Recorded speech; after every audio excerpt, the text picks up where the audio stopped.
Assalamualaikum warahmatullahi wabarakatuh. Bismillahirrahmanirrahim. Alhamdulillahirabbil alamin wassalatu wassalamu ala asyrofil anbiya al mursalin sayyidina maulana Muhammad wa ala alihi wa sahbihi ajmain. Amma ba'du. Selamat bertemu kembali dengan saya Muhammad Tajib di channel Kampung Ilmu. Channelnya orang-orang yang tetap istiqomah mencari ilmu. Pada kesempatan ini saya akan menyampaikan kisah Zaid bin Harithah. Zaid bin Harithah ini adalah satu-satunya nama sahabat yang diabadikan di dalam Al-Quran. Dan cinta beliau total hanya untuk Rasulullah Sallallahu Alaihi Wasallam. Waqafa Rasulullah Sallallahu Alaihi Wasallam yuwaddi'u jaisal islami az-zahibi limulaqatir rum fi ghazwati Mu'tah. Wa yu'linu asma'a umara'il jais as-salasah. Qailan alaikum Zaid bin Harithah wa in usiba Zaid wa Ja'far bin Abi Thalib wa in usiba Ja'far wa Abdullah bin Ruwahah. Rasulullah sallallahu alaihi wasallam berdiri melepas tentara Islam yang akan berangkat menuju medan perang Mu'tah melawan orang-orang Romawi. Beliau mengumumkan 3 nama yang akan memegang pimpinan pasukan secara berurutan. Beliau bersabda, alaikum Zaid bin Ruwahah, wa in usiba Zaidun, wa Ja'far bin Abi Thalib, wa in usiba Ja'faru, wa Abdullah bin Ruwahah. Kalian semua berada di bawah pimpinan Zaid bin Harithah. Apabila ia gugur, pimpinan akan diambil alih oleh Ja'far bin Abi Thalib. Dan seandainya Ja'far gugur pula, komando hendaklah dipegang oleh Abdullah bin Ruwahah. Siapakah Zaid bin Harithah itu? Bagaimana orangnya? Siapakah pribadi yang mendapatkan julukan sebagai orang kesayangan Rasulullah itu? Zaid al-Khub. Tampang dan perawakannya sebetulnya biasa saja. Pendek dengan kulit coklat kemerah-merahan dan hidung yang agak pesek. Demikian yang dilukiskan oleh ahli sejarah dan riwayat. Namun sejarah hidupnya sangat agung. Bagaimana ceritanya? Ceritanya, suatu hari Harithah yang merupakan ayahanda Zaid telah mempersiapkan kendaraan dan bekal untuk istrinya Su'dah yang telah lama berniat mengunjungi keluarganya di kampung Bani Ma'ni. Ia keluar untuk melepas keberangkatan istrinya yang akan pergi dengan membawa anaknya yang masih kecil. Tak lain adalah Zaid bin Harithah itu. Ketika sang suami telah menitipkan istri dan anaknya kepada rombongan kabilah yang akan berangkat bersama dengan istrinya, dia pulang lagi ke rumah dan melanjutkan aktivitas kerja. Tiba-tiba perasaan sedih menyelinap di hatinya, disertai perasaan aneh yang menyuruh agar ia turut serta mendampingi anak dan istrinya. Tetapi tempat tinggalnya jauh dan kabilah pun sudah jauh meninggalkan kampung itu. Karena itu, sekarang Harithah harus rela melepas kepergian putra dan istrinya dalam perjalanan itu. Ia melepas istri dan anaknya dengan air mata berlinang. Ia diam terpaku sekian lama di tempat berdirinya, sampai istri dan anaknya lenyap dari pandangan. Harithah merasakan hatinya terguncang, seolah-olah tidak berada di tempat yang biasa. Ia hanyut dibawa oleh perasaan seolah-olah ikut berangkat bersama rombongan kabilah. Setelah beberapa lama Su'dah berdiam bersama kaum keluarganya di kampung Bani Ma'ni, suatu hari desa itu dikejutkan oleh serangan gerombolan perampok Badui yang menyatroni kampung itu, kampung istrinya itu. Akhirnya kampung Bani Ma'ni hancur karena tidak dapat mempertahankan diri. Semua harta yang berharga dikuras habis dan penduduk yang tertawan digiring oleh para perampok itu sebagai tawanan. Termasuk si kecil Zaid bin Harithah. Dengan perasaan duka ibu Zaid kembali kepada suaminya seorang diri. Ketika Harithah mengetahui kejadian tersebut, ia langsung jatuh tidak sadarkan diri. Setelah sadar, ia berjalan mencari anaknya dengan membawa tongkat di pundaknya. Kampung demi kampung diselidikinya. Belantara padang pasir dijelajahinya. Dia bertanya pada kabilah yang lewat. Barangkali di antara mereka ada yang tahu tentang anaknya tersayang sekaligus buah hatinya yaitu Zaid. Tetapi usaha itu tidak berhasil. Untuk menghibur hati, ia melantunkan syair sambil menuntun untanya. Yang syair itu diucapkannya dari lubuk hati yang sedang tersiksa. Bakaitu ala Zaidin walam adri ma fa'al. Ahayyun fayurja am atadunahul ajal. Fawallahi ma adri wa inni lasailun. Aghalaka ba'dis sahlu am ghalakal jabal. Kutangisi Zaid, dan aku tidak tahu apa yang telah terjadi padanya. Dapatkah ia diharapkan hidup atau dia telah mati? Demi Allah aku tidak tahu. Sungguh aku hanya bertanya. Apakah di lembah ia celaka atau di bukit ia binasa? Bila surya terbenam ingatan kembali menjelma. Hembusan angin membangkitkan kerinduan. Wahai, alangkah lamanya duka nistapa, diriku jadi merana. Sahabat kampung ilmu yang berbahagia, sudah berabad-abad lamanya perbudakan dianggap sebagai sesuatu yang lazim oleh masyarakat pada zaman itu. Itulah yang terjadi di Athena, Yunani, di Roma, dan begitu pula di seluruh penjuru dunia, tidak terkecuali di Jazirah Arab sendiri. Komplotan perampok yang menyerang desa Bani Makni itu pergi menjual barang-barang dan bawaan hasil rampokan itu ke pasar Ukad yang sedang berlangsung waktu itu. Si kecil Zaid dibeli oleh Hakim bin Hizam yang kemudian memberikannya kepada bibinya Khadijah. Pada waktu itu Khadijah telah menjadi istri Muhammad bin Abdullah yang pada waktu itu wahyu belum turun kepada beliau. Hanya saja beliau telah memiliki semua sifat agung yang telah disiapkan oleh takdir untuk menjadi seorang utusan. Khadijah selanjutnya memberikan Zaid budaknya itu kepada Rasulullah sebagai pelayan beliau. Beliau menerimanya dengan senang hati, lalu segera memerdekakannya. Dengan kepribadian yang agung dan jiwanya yang mulia, beliau mengasuh dan mendidik Zaid dengan segala kelembutan dan kasih sayang. Pada salah satu musim haji, sekelompok orang dari perkampungan Harisah berjumpa dengan Zaid di Mekah. Lalu mereka menyampaikan kerinduan ayah bundanya kepadanya. Zaid pun membalas dengan menyampaikan pesan kerinduan dan salam hormatnya kepada kedua orang tuanya itu. Ia berpesan kepada para jamaah haji itu, "Akhbiru abi anni huna ma'a akrami walid. Akhbiru abi anni huna ma'a akrami walid." Kabarkanlah kepada kedua orang tuaku bahwa aku di sini tinggal bersama seorang ayah yang paling. Saat Zaid mengetahui di mana anaknya berada, ia segera mengatur perjalanan ke Mekah bersama seorang saudaranya. Di Mekah keduanya langsung menanyakan di mana rumah Muhammad Al-Amin. Setelah berhadapan muka dengan beliau, Harisah berkata, "Walamma laqiyahu qala lahu, yabna Abdul Muttalib, yabna sayyidi qaumihi, antum ahlu haram, tafakkunal an, wa tut'imunal asir, ji'naka fi waladina, famnun alaina wa asin fi bidai." Wahai putra Abdul Muttalib, wahai putra pemimpin kaumnya, engkau termasuk penduduk tanah haram yang biasa membebaskan orang-orang tertindas, yang suka memberi makanan pada para tawanan. Kami datang kepadamu hendak meminta anak kami. Berbelas kasihlah kepada kami dan terimalah uang tebusannya seberapa adanya. Rasulullah Shallallahu Alaihi Wasallam sendiri mengetahui bahwa Zaid telah lekat dan terpaut kepada beliau. Tetapi beliau memahami bagaimana hak seorang ayah terhadap anaknya. Karena itu beliau bersabda kepada Harisah, "Panggillah Zaid ke sini dan biarkanlah ia menentukan pilihannya sendiri. Bila ia memilihmu, aku akan mengembalikannya kepadamu tanpa tebusan, tanpa tebusan. Sebaliknya, jika ia memilihku, demi Allah, aku tidak akan menerima tebusan untuk orang yang telah memilihku." Mendengar jawaban Rasulullah, wajah Harisah berseri-seri dan tidak menyangka akan mendengarkan kelapangan hati seperti itu. Kemudian Nabi menyuruh seorang untuk memanggil Zaid.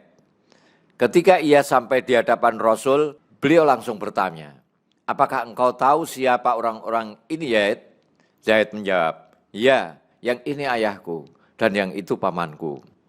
Kemudian Nabi mengulangi lagi persoalan kebebasan memilih orang yang disenanginya seperti telah dikatakan sebelumnya kepada ayah Zaid. Tanpa pikir panjang Zaid menjawab, tak ada orang pilihanku kecuali engkau, engkaulah ayah dan pamanku. Mendengar itu kedua mata Rasulullah basah oleh air mata karena rasa syukur dan haru dan menuntunnya ke pelataran Ka'bah, tempat orang-orang Quraisy yang sedang banyak berkumpul. Beliau berseru, saksikanlah oleh kalian semua bahwa mulai saat ini Zaid adalah anakku yang akan menjadi ahli warisku dan aku menjadi ahli warisnya. Mendengar itu, hati Harisah seolah-olah terbang ke awan oleh perasaan gembira. Sebab ia bukan saja telah menemukan kembali anaknya bebas merdeka tanpa tebusan, melainkan sekarang diangkat anak pula oleh seorang termulia dari suku Quraisy yang terkenal dengan sebutan As-Sadiqul Amin, keturunan Bani Hashim, tumpuan penduduk Makkah dan seluruhnya. Wa adal ab wal am ila qaumihima mutmainnina ala waladihima alladzi tarakahu sayyidan fi Makkah aminan wa mu'afan ba'da an kana abuhu la yadri aghalahus sahal am ghalahul jabal. Akhirnya ayah Zaid dan pamannya kembali pada kaumnya dengan hati tentram, meninggalkan anaknya pada seorang pemimpin Mekah dalam keadaan aman sentosa, yang sudah sekian lama tidak mengetahui apakah ia celaka di lembah atau binasa terkapar di bukit. Rasulullah SAW telah mengangkat Zaid sebagai anak angkat, sehingga membuat dirinya dikenal di seluruh Makkah dengan Zaid bin Muhammad. Suatu hari yang cerah, seruan wahyu pertama datang kepada Muhammad. Iqra, bismi rabbikal ladzi khalaq, khalaqal insana min 'alaq, iqra wa rabbukal akram, alladzi 'allama bil qalam, 'allamal insana ma lam ya'lam. Bacalah dengan menyebut nama Rabbmu yang menciptakan. Dia telah menciptakan manusia dari segumpal darah. Bacalah, dan Tuhanmu lah yang Maha Pemurah, yang mengajar manusia dengan perantaraan kalam. Dia mengajar kepada manusia apa yang tidak diketahuinya. Kemudian menyusul wahyu datang kepada beliau. Ya ayyuhal muddatsir, qum fa'anzir wa rabbaka fakabbir. Wahai orang yang berkemul atau berselimut, bangunlah, lalu berilah peringatan dan agungkanlah Rabbmu. Ya ayyuhar rasulu balligh ma unzila ilaika mir rabbik wa illam taf'al fama ballaghta risalatah wallahu ya'simuka minan nas innallaha la yahdil qaumal kafirin. Wahai Rasul, sampaikanlah apa yang diturunkan Rabbmu kepadamu. Jika tidak engkau lakukan apa yang diperintahkan itu, berarti engkau tidak menyampaikan amanahnya. Dan Allah memelihara engkau dari gangguan manusia. Sungguh, Allah tidak memberi petunjuk kepada orang-orang kafir. Tak lama setelah Rasulullah SAW memikul tugas kerasulan dengan turunnya wahyu itu, Zaid menjadi orang kedua yang masuk Islam. Rasulullah sangat sayang kepada Zaid. Kesayangan Nabi itu memang pantas dan wajar, disebabkan kejujurannya yang tidak ada tandingannya, kebesaran jiwanya, kelembutan dan kesucian hatinya, disertai terpelihara lidah dan tangannya. Semua itu menjadi hiasan bagi Zaid bin Harithah, Zaid al-Hub, Zaid tersayang, yang merupakan julukan untuknya oleh sahabat-sahabat Rasulullah.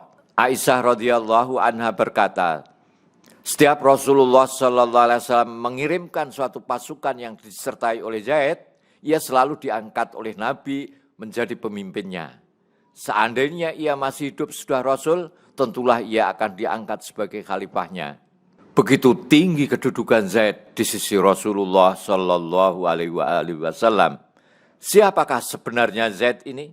Seperti yang telah kami katakan, ia adalah seorang anak yang pernah ditawan, lalu diperjualbelikan, dan akhirnya dimerdekakan oleh Rasulullah. Ia seorang laki-laki yang berperawakan pendek, berkulit coklat kemerahan, dan hidung tidak mancung. Namun ia adalah manusia yang berhati teguh dan berjiwa merdeka. Karena itulah ia mendapat tempat tertinggi di dalam Islam dan di hati Rasulullah. Rasulullah tidak sedikit pun memandang kedudukan yang tinggi itu dari keturunan yang terhormat ataupun penampilan luar.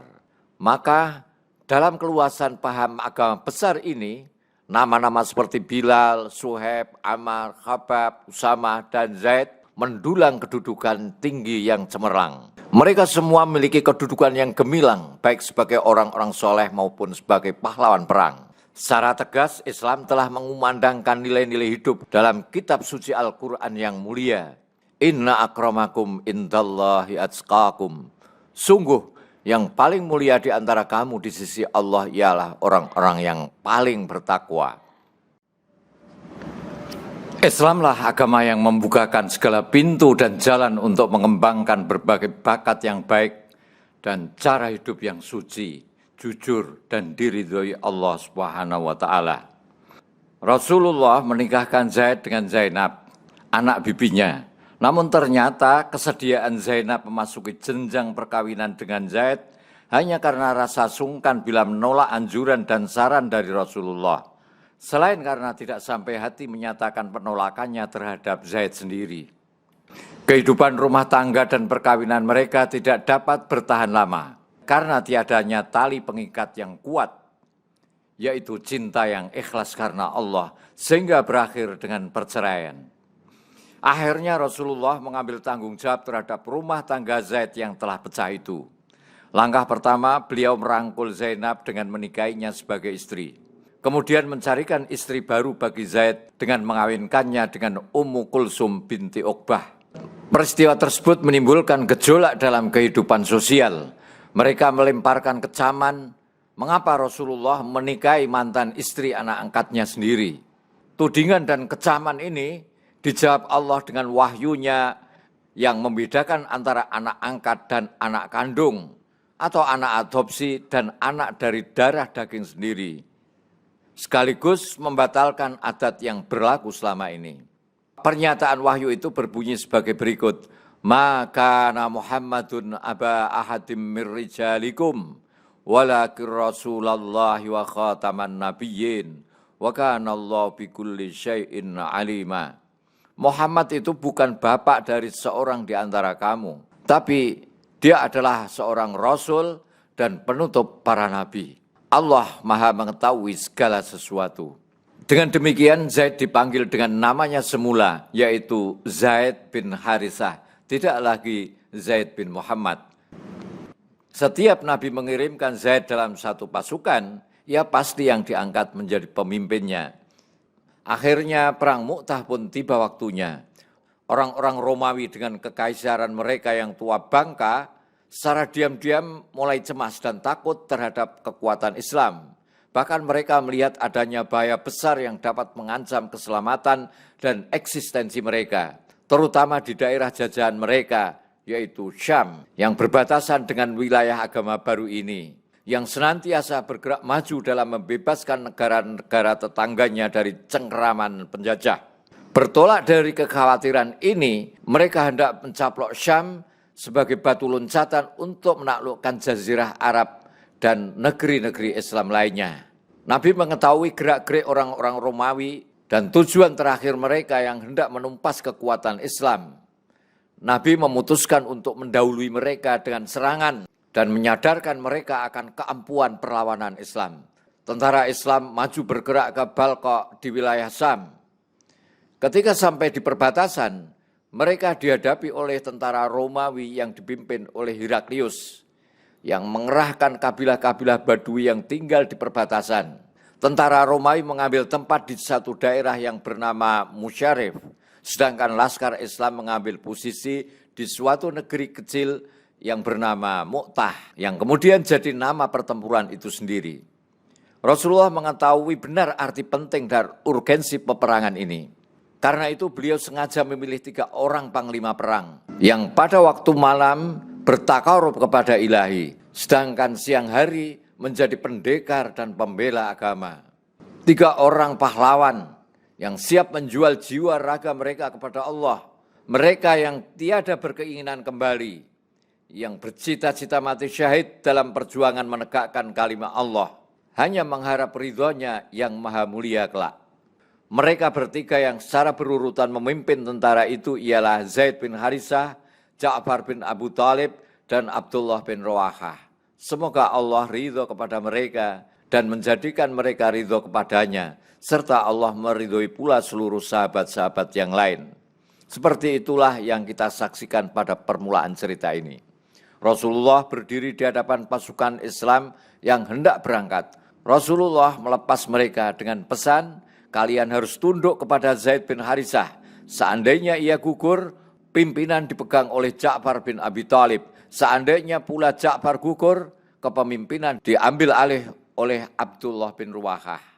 Sekalipun Ja'far bin Abu Thalib adalah orang yang paling dekat kepada Rasul dari segi hubungan keluarga, sebagai anak pamannya sendiri, sekalipun keberaniannya dan ketangkasannya tidak diragukan lagi, di samping berasal dari keturunan yang terhormat, ia harus menjadi orang kedua sesudah Zaid sebagai panglima pengganti, sedangkan Zaid beliau angkat sebagai panglima pertama. Beginilah contoh dan teladan yang diperlihatkan Rasul dalam mengukuhkan suatu prinsip.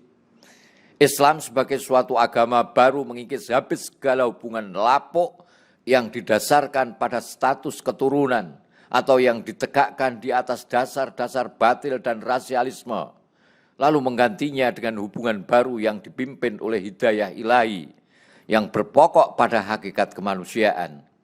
Rasulullah SAW seolah-olah telah mengetahui apa yang terjadi dalam pertemuan yang akan berlangsung itu. Beliau mengatur dan menetapkan susunan panglimanya secara berurutan. Zaid, lalu Ja'far, kemudian Ibnu Ruwahah. Ternyata ketiganya menemui Rabb mereka. Sebagai syuhada sesuai dengan urutan itu pula. Ketika kaum muslimin melihat tentara Romawi yang jumlahnya menurut taksiran tidak kurang dari 200.000 orang, suatu jumlah yang tidak mereka duga sama sekali, mereka terkejut. Tetapi kapankah pertempuran yang didasari iman mempertimbangkan kuantitas atau banyaknya pasukan? Ketika itulah mereka maju terus tanpa gentar, tidak peduli dan tidak menghiraukan sebanyak apapun jumlah musuh. Panglima mereka, Zaid, tampak di depan mengendarai kuda dengan gagahnya dan dengan tangkasnya. Sambil mengangkat kuat panji-panji Rasulullah, maju menyerbu laksana topan di celah-celah desingan anak panah, ujung tombak, dan pedang-pedang musuh. Mereka bukan hanya semata-mata mencari kemenangan, melainkan lebih dari itu. Mereka mencari apa yang telah dijanjikan Allah, yakni tempat pembaringan di sisinya. Sesuai firman-Nya, Innallaha ashtara minal mu'minina anfusahum wa amwalahum bi anna lahumul jannah. Sesungguhnya Allah membeli orang-orang mukmin baik diri maupun harta mereka dengan memberikan surga untuk mereka. Zaid tidak sempat melihat pasir Balqa, bahkan tidak mengetahui keadaan bala tentara Romawi. Tetapi ia langsung melihat keindahan taman-taman surga dengan dedaunannya yang hijau bergelombang laksana kibaran bendera, yang memberitakan kepadanya bahwa itulah hari istirahat dan kemenangannya. Ia telah terjun ke medan laga, menerjang, menebas, membunuh atau dibunuh.